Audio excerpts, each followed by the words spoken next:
IMF کے اوپر جو پاکستان تحریک انصاف نے ایک سٹینس لیا ہے اور ابھی خبر ہم دیکھ رہے ہیں جس کے اندر یہ کہا گیا ہے کہ انہوں نے واقعتاً خط لکھا ہے اور IMF کو کہا ہے کہ آپ نے ایڈ دینے سے پہلے یعنی معاہدہ کرنے سے پہلے جو پاکستان کے اندر انتخابات کے حوالے سے تنازع ہے اس کو مد نظر رکھنا ہے. اس پر بھی بات کریں گے. اور کاکڑ صاحب کے بارے میں یہ بھی کہا جا رہا ہے کہ پوسٹ ایگزٹ پلان ان کا طے ہے, پتہ نہیں ہمیں بتاتے ہیں نہیں بتاتے ہیں. تو let's start with the IMF. اب تو خبر آ گئی ہے کہ خط لکھا گیا اور اس میں کہا گیا کہ آپ معاہدہ کرنے سے پہلے جو پاکستان کے اندر اسٹیبلٹی کا ایشو ہے اس کو مد نظر رکھیں. Your thoughts? دیکھیے, this is highly irresponsible. This is the least and mildly I can put it. میں بہت مائلڈ ہو کے کہہ رہا ہوں, ورنہ اس سے زیادہ سخت الفاظ بھی اس کے لیے استعمال کیے جا سکتے ہیں. جب آپ کو یہ اندازہ ہو کہ کیئر ٹیکر گورنمنٹ میں جو سب سے بڑا چیلنج تھا ہمارے ہاں انتخابات کرانے کے ساتھ ساتھ وہ تھا اکنامک ریوائول, اکنامک انڈیکیٹرز بہتر کرنا, اپنے ریونیو ٹارگٹس اچیو کرنا, جو شکر الحمدللہ ایک حد تک ہو گئے, جس کی وجہ سے IMF آپ کے ساتھ نیگوشیٹ کر رہا ہے پازیٹیولی اور ایکسپیکٹ کر رہے ہیں کہ اراؤنڈ $6 بلین کی نیگوسیشن ان کے ساتھ ہو اور شاید ایڈیشنل $2 بلین جو ہے نا وہ کلائمیٹ فائنانس کے ضمن میں بھی ان کے ساتھ بات چیت چلے. اب ایک طرف so important for our economic health ہماری جو اکنامک ریوائول پلان ہے فیوچر گورنمنٹ کا وہ اس پہ ڈپینڈ کرے گا, ملٹی لیٹرل کا, باقی دنیا کی جو انویسٹمنٹ ہے, یہ تمام چیزیں اس کے ساتھ جڑی ہوئی ہیں. اس کو سمجھتے ہوئے اس کی ویلیو کو انڈرسٹینڈ کرنے کے بعد اگر آپ کوئی بھی آپ کا ویو ہے الیکٹورل پروسیس کے حوالے سے اس کے لیے رائٹفل فورمز موجود ہیں. وہ فورم IMF کا نہیں ہے. ایک طرف ان کا پولیٹیکل نیریٹو یہ ہے کہ ویسٹرن پاورز کے سامنے سرنڈر نہیں کرتے, ان کو ایبسولوٹلی ناٹ, بلکہ ان کی کانسپریسی کی وجہ سے وہ کہتے ہیں کہ ہماری حکومت گئی. تو پھر انہی کو ہوئے بیمار جس کا سبب اسی عطار کے لونڈے سے دوا لیتے ہیں. اسی کے مترادف یہ بات ہے کہ پہلے تو ایلیجڈلی آپ یہ کہتے ہیں جس میں صداقت کا کوئی پہلو نہیں ہے, اور پھر انہی سے جڑے ہوئے جو ملٹی لیٹرل فائنینشیل انسٹیٹیوشنز ہیں ان سے ہیلپ سیک کرتے ہیں at the cost of entire nation, at the cost of economic health of entire nation. This is highly irresponsible. میں نے کہا اگر مائلڈلی بھی میں کہوں. میں نے ان کی پارٹی کے ممبران سے بات ہوئی, جو ان کا آرگومنٹ ہے میں اس کو بائی کرتا ہوں نہیں کرتا ہوں کہ علیحدہ بات ہے, وہ یہ ہے جی کہ پاکستان میں پہلی مرتبہ نہیں ہو رہا. ٹھیک ہے, ہم یہ بات تحریر میں لے آئے ہیں, لیکن بینظیر بھٹو صاحبہ جب مشرف کے خلاف کیمپین کر رہی تھی تو بین الاقوامی اداروں کے ساتھ انہوں نے انگیج کیا. وہ نواز شریف کی بھی کچھ مثالیں دیتے ہیں جس کے اندر انہوں نے کہا تھا جی کہ ڈکٹیٹرشپس کے ساتھ بین الاقوامی اداروں کو انگیج نہیں کرنا چاہیے. زلزلے کی جب امداد کا وقت آیا تو اس وقت بعض سیاستدانوں نے کہا تھا جی کہ جو کہ مشرف کی رجیم ہے تو آپ کو انگیج نہیں کرنا چاہیے. تو ان کا ماننا یہ ہے کہ ہم نے کچھ انہونی نہیں کی, صرف خط لکھ دیا, یہی ایک ہم نے ایک نئی چیز یا نیا پہلو اس کے اندر ایڈ کیا.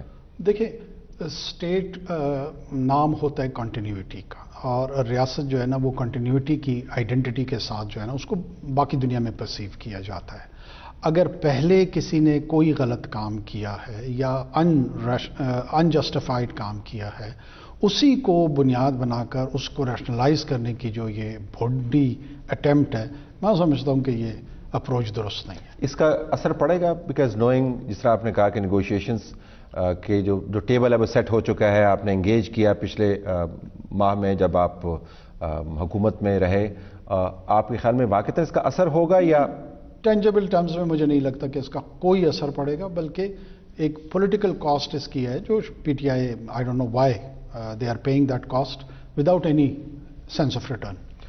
بلوچستان کے معاملے پر آ جاتے ہیں. آپ کورٹ میں گئے, کورٹ نے آپ کو بلایا تھا, آپ انکار کر سکتے تھے, آپ کی ذرا مصروفیات ہیں, تو آپ کیوں گئے؟ دیکھیں, ایک تو ظاہر ہے ہم نے یہ اسٹیبلش کرنا ہے کہ ہم ایک کانسٹیٹیوشنل آرڈر کے تحت اس حکومت میں بھی تھے, اور اس حکومت کا جو بیہیویئر تھا وہ ڈیفائن کرتا تھا, اس کو گورن کرتے تھے لاز. کورٹس کی رسپیکٹ, کورٹس کے سامنے سرنڈر کرنا, ایک ایسا ایٹیٹیوڈ ہے میرے خیال میں وہ سب کو ریٹریٹ کرنا چاہیے, سب کو اس پہ عمل پیرا ہونا چاہیے. اسی کو پریسیڈنٹ بنانے کے لیے میں خود بھی حاضر ہوا تھا. تو آپ کا مدعا ہم نے سنا جب آپ کا ڈائلاگ ہوا جج صاحب سے, تو میں سمجھنا چاہ رہا ہوں اس انٹرویو کے توسط بھی کہ آپ کا مین آرگومنٹ کیا ہے کہ نمبر 1 لاپتہ یا گمشدہ افراد کا ایشو ہے نہیں, دہشت گردی کے ساتھ جڑا ہوا ہے؟ دہشت گردی کے تناظر میں دیکھنا چاہیے، یا جو ہم نے کاوشیں کی ہیں وہ کافی ہیں، اس سے آگے مزید کچھ کہنا یا ماننا یا اسٹیٹ کے اوپر ذمہ داری ڈالنا درست نہیں؟ کیا آپ پوائنٹ آف ویو کیا ہے؟ دیکھیں، میرا اس پہ ماننا یہ ہے کہ ایک تو یہ سمپٹم ہے، کاز نہیں ہے۔ کاز جو ہے وہ انسرجنسی ہے۔ جہاں انسرجنسی کا سامنا ہوتا ہے، جہاں پہ وائلنٹ موومنٹس کو کاؤنٹر آپ نے کرنا ہو، ہینڈل کرنا ہو، تو اس قسم کی شکایات جو ہے نا وہ مختلف ریاستوں میں آتی ہیں۔ پاکستان کی ریاست میں بھی آئی ہے، یہ ٹی ٹی پی کے تناظر میں بھی آئی ہے، یہ بلوچستان کے تناظر میں بھی آئی ہے۔ دوسرا جو اس کا اہم پہلو ہے وہ یہ ہے کہ ہم سمجھتے ہیں کہ ایک تو کائنیٹک کی صورت میں، یہ ایک ٹول کی صورت پہ جو انسرجنٹس ہوتے ہیں، نان اسٹیٹ ایکٹرز ہوتے ہیں، وہ تشدد پھیلا رہے ہوتے ہیں معاشرے کے اندر۔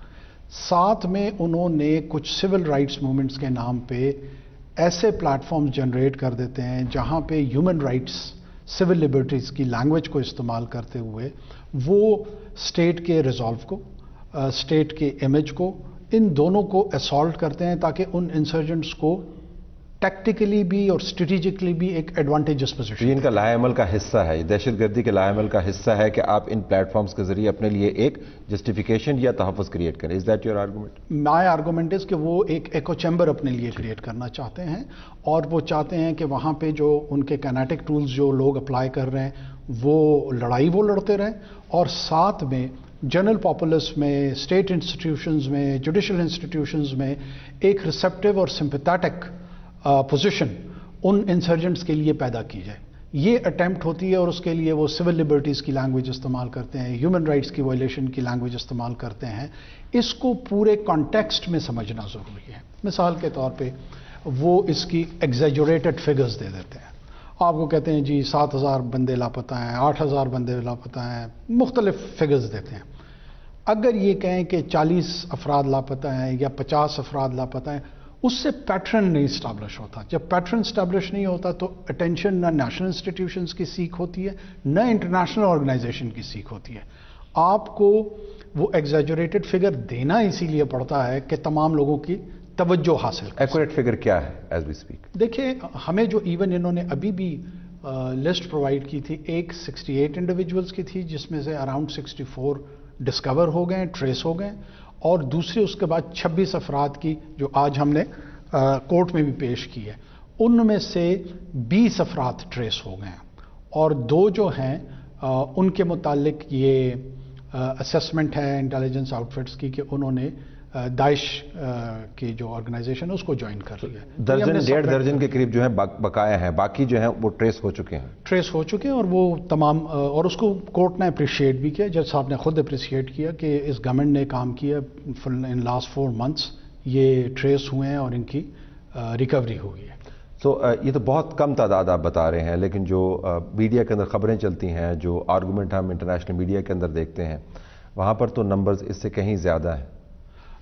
یہی میرا ماننا ہے، جو میں نے جج صاحب کے سامنے بھی عرض کی تھی، میری سبمیشن بھی وہاں پہ یہی تھی کہ یہ ہمیں جب بھی ہم ان سے پوچھتے ہیں، ڈفرینٹ کمیشنز فارم ہوئے ہیں، پروونشل گورنمنٹ کے سطح پہ بھی ہوئے ہیں، فیڈرل گورنمنٹ کی سطح پہ بھی ہوئے ہیں، کہ مثال کے طور پہ انوار کے متعلق یہ آتا ہے کہ وہ انفورس ڈسپیئر ہے، تو جب ان سے پوچھا جاتا ہے کہ جی ان کی پیرنٹیج کا بتائیں، ان کے سبلنگز کتنے ہیں، ان کی ایکسٹینڈڈ فیملی کیا ہے، وہ ڈیٹا نہیں پرووائڈ کرتے، وہ سمپل آپ کو 5,000 ناموں کی یا 8,000 ناموں کی لسٹ دے دیتے ہیں، جو کہ UN کی جو سٹینڈرڈز ہیں ان میں بھی یہ میتھڈ ایکسیپٹیبل نہیں ہے۔ جو مختلف دنیا میں نیشنل گورنمنٹس ہیں وہ بھی اس طریقہ کار کو ایکسیپٹ نہیں کرتی ہیں۔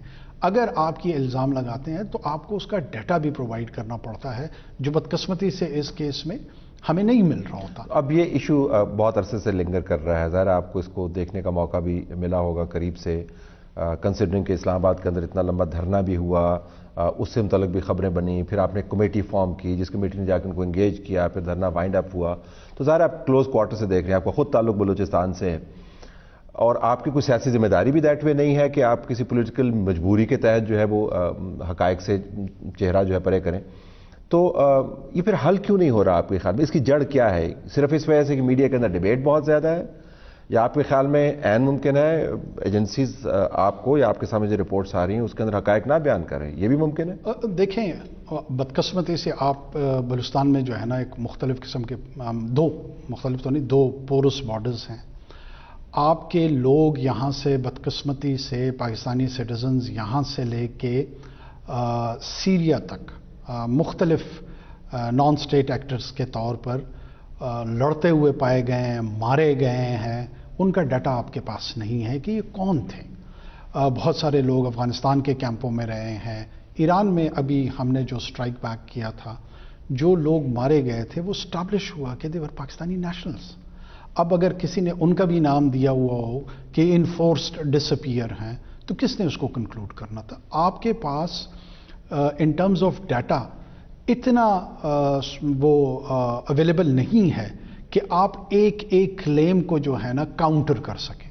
تو ایک جنرل سویپنگ سٹیٹمنٹس بنائی گئی ہیں ٹو ملائن دا اسٹیٹ انسٹیٹیوشنس.